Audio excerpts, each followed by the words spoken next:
es Andrea Brisolese y creo que brindar una mejor educación a más de 8 millones de estudiantes es una misión nacional.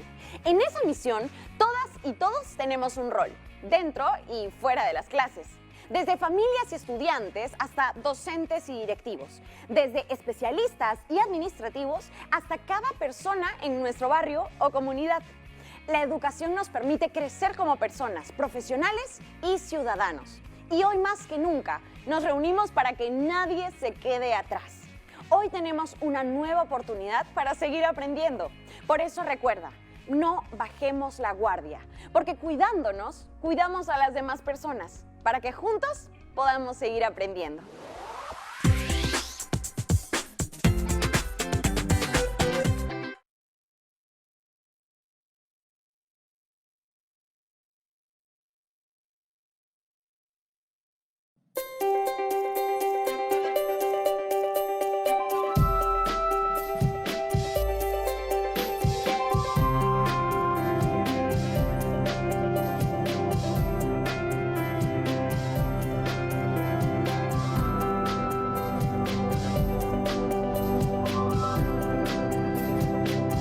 Aprendo en casa.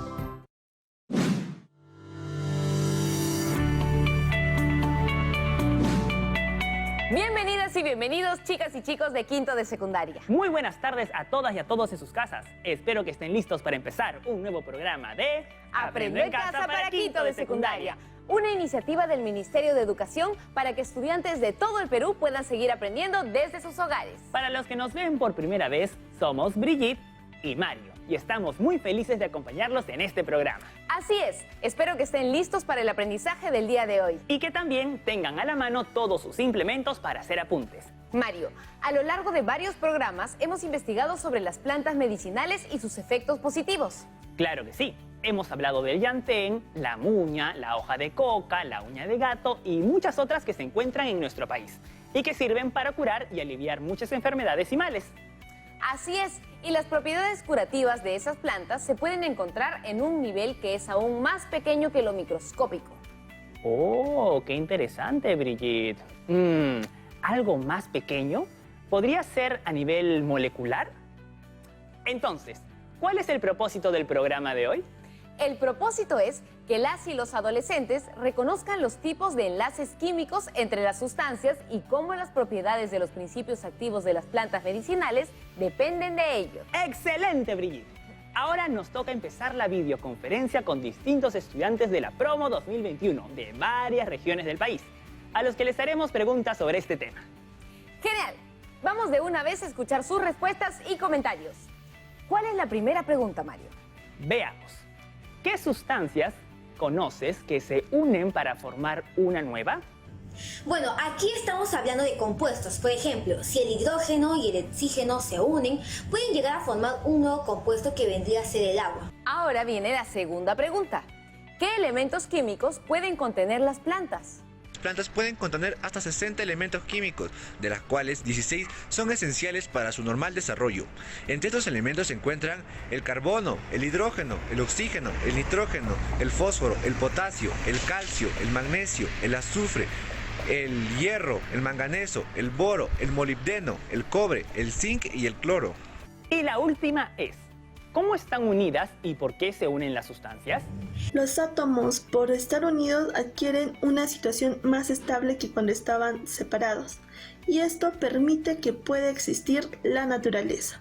Gracias por sus respuestas, chicas y chicos. Es un gusto escuchar sus ideas y comentarios. Vamos a invitar al profesor, quien desarrollará el programa. Hola, profesor. Bienvenido a Aprendo en Casa. Hola, Brigitte y Mario. Gracias por invitarme a participar del programa. Un saludo a todas y todos los estudiantes de la Promo 2021. ¿Qué tenemos para hoy? Profesor, nos toca desarrollar el tema de los enlaces que hay entre los átomos de los principios activos de las plantas. Pues bien, los principios activos de las plantas pueden encontrarse en las raíces, tallos, semillas, hojas, flores o frutos que originan incluso la producción de un fármaco que se utiliza para aliviar un determinado malestar. Desde ahora, solo voy a comer plantas, para así no enfermarme de nada. No es tan simple, Mario. Así como estos principios activos son los responsables de las propiedades medicinales que se les atribuyen, si se usan sin la seguridad de su eficacia, de la dosis adecuada y sin información sobre posibles riesgos, entonces puede originar efectos adversos.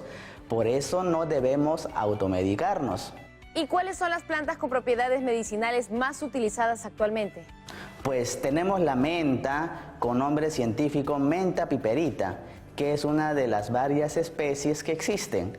Los estudios realizados a esta planta aromática han llegado a la conclusión que, por sus propiedades, pueden ser empleadas como astringente, carminativo o antiflatulento, antiséptico, estimulante, anodino, ya que calma el dolor, y espasmolítico porque calma los espasmos.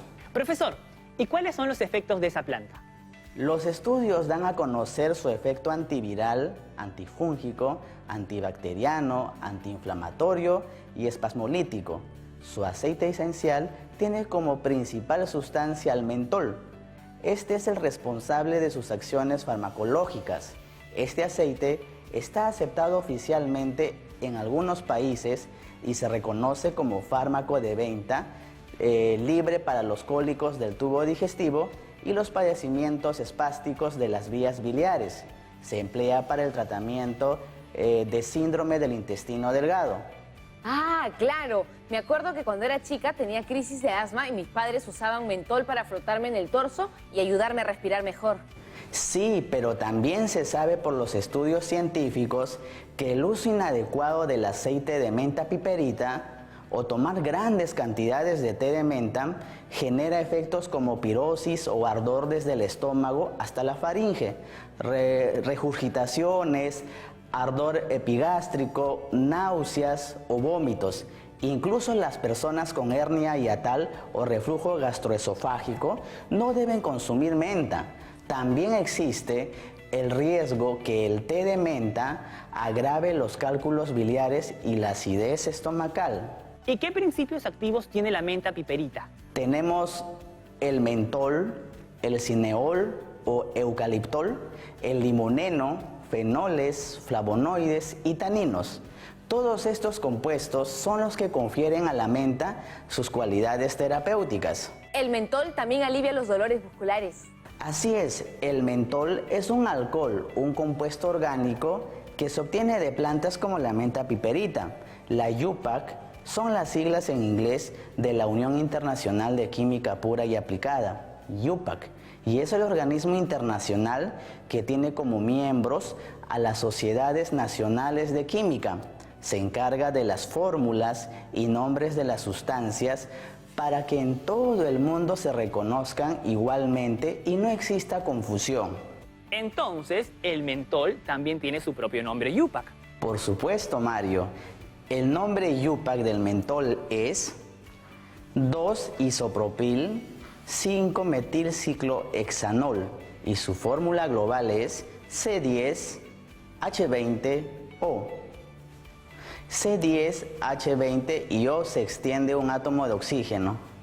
Como vemos, el mentol está formado por la unión de algunos elementos químicos de la tabla periódica. Tiene 10 átomos de carbono, 20 de hidrógeno y 1 de oxígeno. Tal combinación, como se ve en su fórmula estructural y semidesarrollada, hace que el mentol presente propiedades medicinales que se utiliza, por ejemplo, para crear fármacos. ¿Y el limoneno qué es? El limoneno es un compuesto químico que le brinda aroma a las plantas como la menta, naranjo y limonero. Tiene propiedades antioxidantes, antimicrobiano, desengrasante y es usado también en la elaboración de algunos cosméticos. Profesor, ¿y qué son los fenoles? Los fenoles son compuestos orgánicos. Tienen propiedades de ser antisépticos, analgésicos y antioxidantes. Son varios fenoles, consideremos el más básico. Su nombre UPAC es mucho más fácil que otros. Se le llama simplemente fenol o hidroxibenceno y su fórmula global es C6H6O. Como vemos en la imagen de esta molécula, formada por la unión de varios átomos, hay un hexágono donde cada vértice es un átomo de carbono que están unidos por diferentes tipos de enlaces químicos. Podemos observar que hay átomos de hidrógeno y de oxígeno unidos al átomo de carbono. Cierto, Brigitte, las diferentes fórmulas nos permiten identificar la distribución de sus átomos de carbono, hidrógeno y oxígeno. Ahora veremos los dos últimos principios. Esta vez les toca a ustedes. Claro, profesor. La menta también contiene flavonoides, que son pigmentos amarillos que protegen al organismo del daño producido por agentes oxidantes, como los rayos ultravioletas y la polución ambiental. Y también tiene propiedades antiinflamatorias. Y finalmente se encuentran los taninos, que son compuestos muy astringentes y de gusto amargo. Tiene propiedades antioxidantes y antiinflamatorias. Hemos visto hasta el momento los 5 principales compuestos químicos que son los principios activos de la menta. Cada compuesto tiene propiedades diferentes que le dan en conjunto a la menta sus bondades medicinales. La estructura de estos compuestos, es decir, qué átomos los compone y cómo se unen, son las que determinan sus propiedades. Pero, profesor, ¿cómo se unen esos átomos? Los átomos se unen mediante enlaces y en combinaciones y cantidades constantes. En la naturaleza, generalmente los átomos no se encuentran solos, sino que se unen a través de enlaces para formar moléculas o compuestos iónicos y así generar distintas sustancias. Cada vez que los átomos se unen para formar una molécula o un compuesto iónico, hay absorción de energía, pero también se pueden romper enlaces dando lugar a sustancias más simples y en ese fenómeno hay liberación de energía. Absorber o liberar energía es particular para cada reacción química. Profesor, me parece que también hay otros tipos de enlaces. Claro que sí, tenemos los enlaces físicos, pero hoy veremos los enlaces químicos que corresponden a la fuerza que une o enlaza a dos átomos, sean iguales o diferentes, para formar sustancias, elementos y compuestos. Como dice el autor Venegas, los enlaces químicos se pueden clasificar en 3 grupos: enlace iónico, enlace covalente, enlace metálico. Profesor, ¿y qué es un enlace iónico? El enlace iónico es cuando se atraen los iones positivos o cationes y los iones negativos o aniones. Los iones se forman cuando hay transferencia de electrones entre átomos de un elemento metal y átomos de un elemento no metal. Los electrones que un átomo pierde o transfiere hacia otros que los ganan buscando tener 8 electrones en su último nivel de energía y así estar estables, quedan enlazados formando un compuesto iónico. En la figura A tenemos el átomo de sodio de símbolo Na y constituye un elemento metal de número atómico 11, es decir, en su núcleo tiene 11 protones, que se representa P+, y en su nube electrónica tiene en total 11 electrones, que se representa E negativo. Si sumamos 11 protones y 11 electrones, nos da 0. Entonces su carga es 0. Así el átomo de sodio en estado fundamental viene a ser neutro. Profesor, también en la figura A tenemos al átomo de flúor, que tiene como símbolo F. Cierto, es un elemento no metal de número atómico 7 que en su núcleo tiene 7 protones y en su nube electrónica un total de 7 electrones que giran alrededor de su núcleo.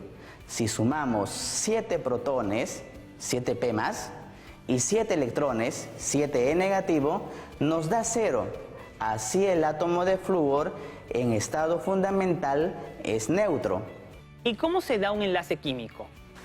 Tiene que ver con la electronegatividad, la fuerza que tiene un átomo para atraer electrones de otro en un enlace químico. En el enlace iónico, la diferencia de electronegatividad es mayor o igual que 1,7. Cuando se encuentra el sodio y el flúor, actúan según su electronegatividad. El sodio tiene 0,9 y el flúor 4,0, restando, la diferencia es de 3,1, que es mayor que 1,7. Por lo tanto, el enlace formado es iónico. ¿Y por qué el flúor le quita su electrón al sodio? Lo que pasa es que el flúor tiene más electronegatividad, es decir, más fuerza para atraer, en este caso, al único electrón que tiene el sodio en su último nivel de energía.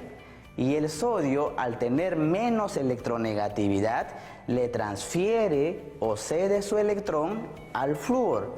Así el sodio queda con 8 electrones en su último nivel de energía y el flúor gana un electrón y también completa su octeto. Esto es 8 electrones en su último nivel de energía. Profesor, ¿y cómo se daría el enlace iónico entre el sodio y el flúor?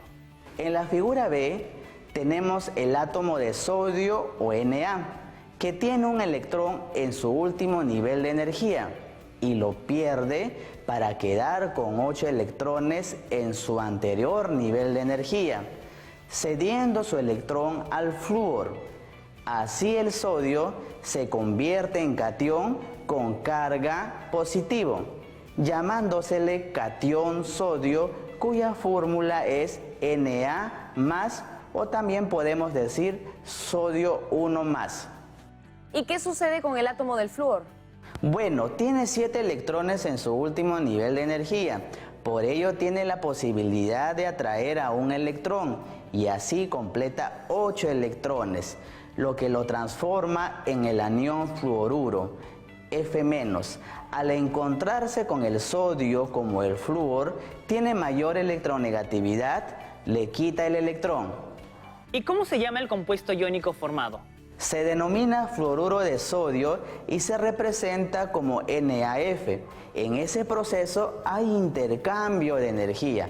También las propiedades cambian, pues los átomos de sodio son un sólido de color gris y los átomos de flúor son un gas verde amarillento y tóxico. En cambio, el fluoruro de sodio es un sólido cristalino blanco que protege el esmalte de diente contra la caries. Entonces queda claro que un enlace iónico genera compuestos iónicos con propiedades diversas. Vamos a ver ahora el enlace covalente, que se forma entre dos átomos no metálicos que comparten electrones de su último nivel de energía, alcanzando así el octeto estable, según la regla de Gilbert-Newton-Lewis, con 8 electrones en las capas exteriores. Estos átomos enlazados comparten uno o más pares de electrones, pues no tienen tanta diferencia de electronegatividad. Cierto, profesor. Tienen una diferencia de electronegatividad menor que 1,7. La molécula de agua está formada por hidrógeno y oxígeno, y su diferencia de electronegatividad es 1,4. Por ello no se forman cargas, sino polos positivo y negativo, que forman un enlace covalente. La molécula de limoneno está formada por átomos de carbono e hidrógeno. Tomemos por ejemplo el grupo metil, que en la diapositiva hemos encerrado en un círculo verde. La diferencia de electronegatividad entre el carbono y el hidrógeno es 0,4, es decir, menor que 1,7. Por eso es un enlace covalente polar. El enlace covalente también se puede clasificar por el número de enlaces en simple, doble y triple. Cada enlace se representa por una rayita. Profesor, ¿nos podría dar un ejemplo de lo que dice? Tenemos el átomo de cloro con 7 electrones en su capa exterior. Y para ser más estable, se une con otro átomo de cloro y comparten un electrón cada uno y forman la molécula Cl2, cloro formada por 2 átomos de cloro. En la figura A tenemos 2 electrones que se comparten. Esto se representa con una línea llamado enlace simple. En la figura B se observa al átomo de oxígeno que tiene 6 electrones en su último nivel de energía. Al unirse con otro átomo de oxígeno, comparten 2 electrones cada uno, formando la molécula O2, oxígeno formada por 2 átomos. ¿Y cómo se representa eso? En este caso, con 2 líneas, ya que comparten 2 electrones cada átomo, llamado enlace doble. Mientras tanto, en la figura C, tenemos al átomo de nitrógeno con 5 electrones en su último nivel de energía. Al unirse con otro átomo de nitrógeno, comparten 3 electrones cada uno, formando la molécula N2, nitrógeno formada por átomos de nitrógeno. En este caso se representa con 3 líneas y se llama enlace triple. ¿Y el limoneno qué tipo de enlaces tiene? Pues tenemos enlaces covalentes simples y dobles. Cuando los átomos de carbono e hidrógeno se unen por enlace covalente de tal manera que forman al compuesto molecular limoneno. Este tiene propiedades medicinales tales como no dejar que las células se oxiden porque ceden electrones, protege de enfermedades, mata microbios y es buen desengrasante y se usa para fabricar cosméticos por su aroma. Excelente, profesor. Y ahora, chicas y chicos, es hora de hacer un pequeño corte. Volvemos dentro de muy poco a Aprendo en Casa para quinto de secundaria.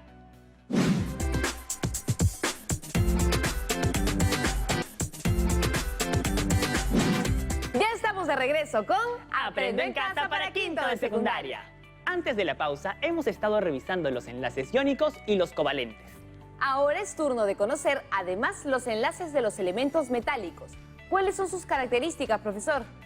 Pues en estos elementos, los electrones que se encuentran en su último nivel de energía se liberan de su átomo y forman un mar de electrones que no están fijos, sino deslocalizados, recorriendo todos los núcleos del metal. Los átomos que liberaron electrones quedan cargados positivamente, como iones metálicos positivos, y al encontrarse rodeados por el mar de electrones, se atraen formando una estructura estable. ¿Y qué propiedades tienen los metales? En primer lugar, tienen un brillo metálico característico y pueden conducir corriente eléctrica y calor a través de ellos. Por eso los metales se calientan pronto. Una pregunta, ¿todos los elementos se pueden juntar por igual? Bueno, los 118 elementos químicos que existen en el universo se unen unos con otros para formar diversas sustancias. Algunas se pueden encontrar en el aire, en los suelos o disueltos en el agua. Estas sustancias, por ejemplo, son recursos que las plantas necesitan para desarrollarse. Estos recursos en el interior de las plantas se unen o rompen sus enlaces para formar nuevas sustancias llamadas fitocomplejos, que son los principios activos que brindan las propiedades medicinales de las plantas para uso terapéutico. Es hora de saber las dudas o preguntas que nos han hecho llegar algunos estudiantes de diversas regiones del país. Pues vamos a escuchar la primera pregunta. ¿Qué beneficios medicinales ha comprobado la ciencia sobre la manzanilla?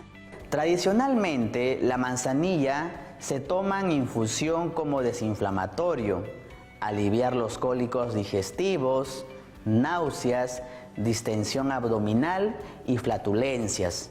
También se utilizan como sedante suave en casos de ansiedad, insomnio o dolores de cabeza.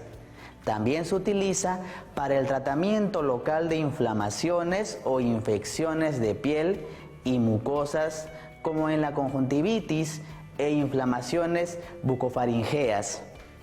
¿Cuáles son los principios activos fundamentales de la manzanilla? La ciencia ha identificado los siguientes principios activos fundamentales de la manzanilla. Estos son aceite esencial alfa-bisabolol y camazuleno. Cumarinas, umbeliferona, flavonoides, apigenina, apigetrina, apiína, luteolina, quercitina, entre otros.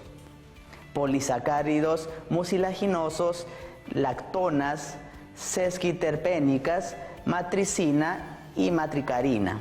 ¿Existen efectos adversos al consumir manzanilla?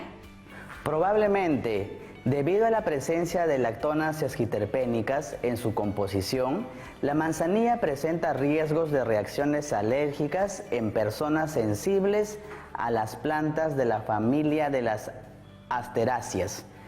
Las cumarinas pueden interferir la terapia anticoagulante.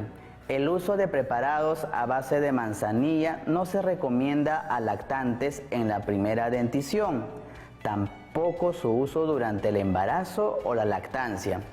¡Oh! Eso no lo sabía. Siempre debemos averiguar bien para qué casos es recomendable cualquier sustancia o planta y para qué casos no. Espero que todas y todos los estudiantes de la promo 2021 hayan aprovechado el programa y también hayan aprendido un poco más sobre las plantas y sus posibilidades curativas. ¡Hasta luego, profesor!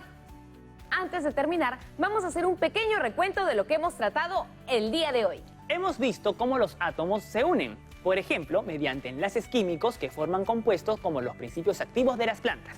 También cómo estas sustancias formadas presentan propiedades medicinales que se aprovechan a partir del conocimiento para uso terapéutico. Las sustancias están formadas por la unión de varios átomos e iones a través de enlaces químicos. Ahora vamos a revisar nuestra ubicación en el camino del aprendizaje. Hoy hemos reconocido los tipos de enlaces químicos entre las sustancias y cómo las propiedades de los principios activos de las plantas medicinales dependen de ellos. Antes de irnos, queremos recordarles la necesidad del uso de mascarillas y de seguir manteniendo todas las normas sanitarias del gobierno. Recuerden que deben usar bien las mascarillas, tapando siempre la nariz y la boca completamente. Ventilar las habitaciones del hogar para hacer circular el aire. Si les quedó alguna duda o consulta, pueden preguntarle a su profesora o profesor, que gustosamente los ayudará en lo que necesiten. Ahora sí, se nos acabó el tiempo. Nos vemos en el próximo programa de Aprendo en Casa para quinto de secundaria. ¡Chao! ¡Chao!